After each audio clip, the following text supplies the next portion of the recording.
قبر کا سفر کہانی کے ساتھ۔ یہ کہانی ایک گنہگار شخص کی ہے جو قبر میں ہر گناہ اور گنہگار کا انجام دیکھتا ہے۔ اس دن اتوار کا دن تھا۔ میں کافی تھک چکا تھا۔ بچوں نے کھیل کود اور پھر شام میں پکنک پر گیا۔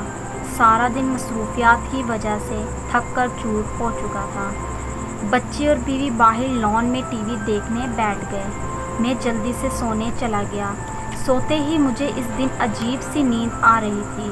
جسم میں تھکاوٹ اور ہلنے کی جان نہیں تھی۔ آنکھیں نہ بند تھی نہ کھل پا رہی تھی۔ دماغ پر عجیب سا وزن محسوس ہو رہا تھا۔ آنکھوں کے سامنے کالی دھند چھانے لگی۔ کانوں میں عجیب سا شور ہو رہا تھا۔ پاؤں درد کرنے لگے جیسے خون باہر نکلنے کی کوشش کر رہا ہو۔ اتنے میں آنکھوں کے سامنے مکمل اندھیرا چھا گیا، جیسے آہستہ سے میرے جسم سے جان نکل رہی ہو۔ میری آنکھیں بند تھیں، پھر بھی مجھے وہ نظارے دکھائی دینے لگے۔ نہ چاہتے بھی دماغ میں ماضی کے پچھلے گناہ یاد آ رہے تھے، جیسے کوئی بھکاری بچہ مجھ سے بھیک مانگنے آیا اور میں نے اسے دھکا دے کر ہٹا دیا۔ لڑکیوں کی مجبوری کا فائدہ اٹھا کر ان سے کیے گناہوں کی یادیں کسی مووی کی طرح میرے سامنے چل رہی تھی۔ میں جاگنے کی کوشش کر رہا تھا، پر میرے جسم میں ذرا سے ہلنے کی طاقت نہ بچی تھی، جیسے ایک کھوکھلی لاش کسی نہر میں تیر رہی ہو۔ میرے کانوں میں اذان کی آواز گونج رہی تھی، اور اسی دوران میرے ہنسنے اور بات چیت کی یاد، نماز پر جان بوجھ کر نہ جانا، ان سب یادوں سے ایک خوف طاری ہونے لگا۔ پھر کچھ لمحے بعد مجھے کالے لباس میں ایک شخص دکھائی دینے لگا اور مجھ سے کہنے لگا، میں ملک الموت ہوں، تمہارا وقت اس دنیا میں پورا ہو چکا اور مجھے حکم ہوا ہے کہ تمہاری جان لی جائے۔ میں سن کر گھبرا گیا۔ میں رونے لگا اور کہنے لگا کہ خدا کے لیے مجھے چھوڑ دو، میری ابھی مرنے کی عمر نہیں ہے، میرے چھوٹے چھوٹے بچے ہیں اور میں نے قبر کے لیے کوئی تیاری بھی نہیں کی، اور میرے کوئی اچھے کام بھی نہیں ہیں، میں نے نمازیں بھی نہیں پڑھی۔ خدا کے لیے مجھے آخری موقع دو تاکہ میں نماز بھی پڑھوں، اچھے کام بھی کروں اور خدا کو راضی بھی کروں، تاکہ قبر کے عذاب سے بچ جاؤں۔ میری التجا سن کے وہ مجھ سے افسوس کرنے لگا اور کہنے لگا، اے ابن آدم، کیا تمہیں معلوم بھی تھا کہ موت کی کوئی عمر نہیں ہوتی؟ تو تم نے یہ سب اچھے کام پہلے کیوں نہیں کیے؟ تم دنیا میں جس کام کے لیے آئے تھے وہ تم بھول گئے، اور جنہوں کے لیے تم نے دنیا میں کام کیے تو وہ آج تیرے سب کہاں ہیں؟ افسوس، تم نے ساری زندگی بڑے بڑے واسطے بنائے، وہ بھی آج تمہیں موت سے نہیں بچا سکتے، کیونکہ خدا کی طرف سے تمہاری جان لینے کا حکم ہوا ہے، جسے کوئی بھی ٹال نہیں سکتا۔ اب تمہارے جیسے اعمال ہوں گے ویسا ہی تم سے برتاؤ کیا جائے گا۔ وہ میری روح قبض کر چکا تھا اور اب میں اسی بیڈ پر لاش کی طرح سویا ہوا تھا۔ میرے چاروں طرف میرے بیوی، بچے اور خاندان والے موجود تھے۔ سب میرے لیے رو رہے تھے۔ کچھ فون پر ادھر ادھر میرے مرنے کی اطلاع دینے لگے۔ عورتیں دھاڑے مار کر میری لاش پر رونے لگی، جس کی آواز سے میری روح کو تکلیف پہنچ رہی تھی۔ میں سب کچھ دیکھ اور سن پا رہا تھا، پر بول نہیں سکتا تھا۔ میری نظریں وسیع ہو چکی تھی، مجھے سب کچھ آسانی سے دکھائی دے رہا تھا۔ گھر میں مہمانوں کا آنا جانا بڑھنے لگا۔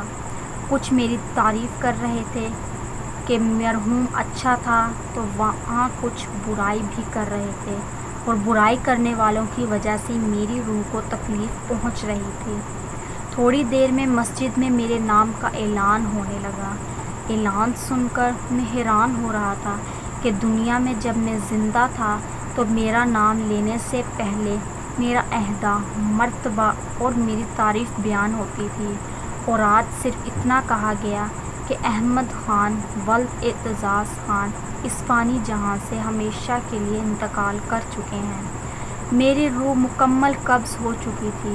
اتنے میں دوسرا فرشتہ میرے پاس آیا اور کہنے لگا، اے ابن آدم، تم نے جو مال جمع کیا ہے وہ کہاں ہے؟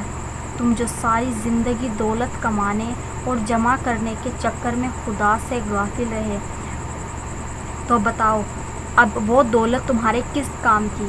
کیا وہ تمہاری جمع کی ہوئی دولت تمہیں خدا کے عذاب سے بچا سکتی ہے؟ ہرگز نہیں۔ تمہیں جب معلوم تھا کہ قبر میں صرف اچھے اعمال ہی جائیں گے، تو پھر بھی تم خدا کی عبادت اور اس کے حکموں سے غافل کیوں رہے؟